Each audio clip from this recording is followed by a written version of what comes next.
मोर माननीय प्रेस बंधु मान जरिया सारा ओडावासी को एक संदेश देवाक चाहे।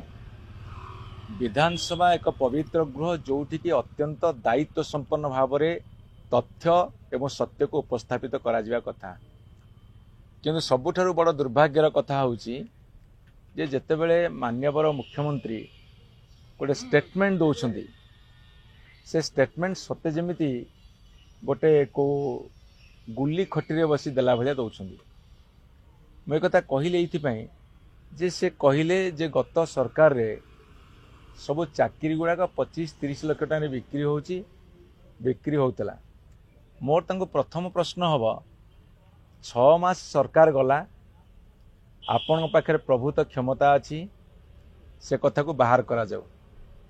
द्वितीय कथा है जदि तत्कालीन सरकार आउ गोटे दलर थिला केंद्र तुम सरकार अच्छी जमीती वेस्ट बेंगल शिक्षक दुर्नीति है सेठी केंद्र सरकार हस्तक्षेप कले एवं शिक्षक दुर्नीति को पदाक आने को चेष्टा कले।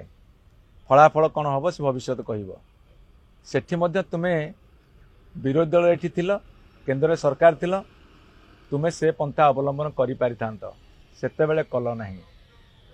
वर्तमान सरकार को आसिल जो लक्षाधिक हजार हजार लक्ष रु अधिक पिला विभिन्न क्षेत्र नियुक्ति पाई धरतु ओपीएससी द्वारा रिक्रुटमेंट है ओएस चाकरी कर ओफएस चाकरी कर ओआरएस चाकरी कर स्टाफ सिलेक्शन द्वारा रिक्रुट होती एसएससी माध्यम हजार हजार शिक्षक एसएससी माध्यम हजार हजार शिक्षक रिक्रुटमेंट होती।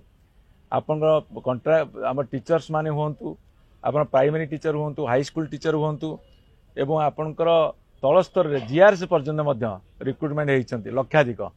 ताहले मान्यवर मुख्यमंत्री से लक्षाधिक सरकारी कर्मचारी प्रति जो अपमान सूचक मंतव्य देइछंती ता केते दूर ग्रहणीय।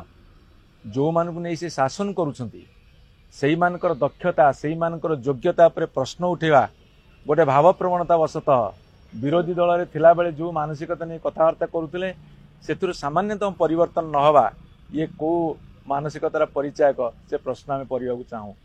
सरकारी कले चाकरी करिथिबा जो माने दक्षता भितर आछंती तांको प्रति जो अपमान एवं तांकर मनोबल भांगी देवा पई ए जो उद्दिष्ट उक्ति वक्तव्य ता कहूनी मते ग्रहणीय नुहे कौन मते ग्रहणीय नुहे कि स्पृहणीय नुहे। तेणु ताको विरोध करा जाउची।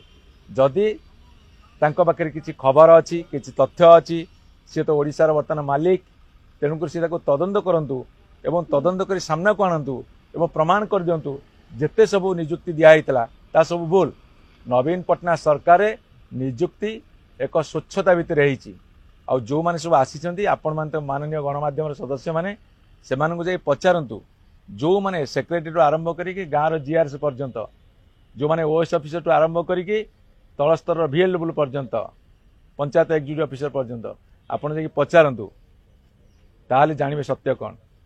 किंतु गोटे राजनैतिक बयानबाजी भितर लक्षाधिक नियुक्ति पाइथिबा युवक युवती मान भितर नैराश्य खेल देवार कौन नैतिक अधिकार आम मानकर नहीं।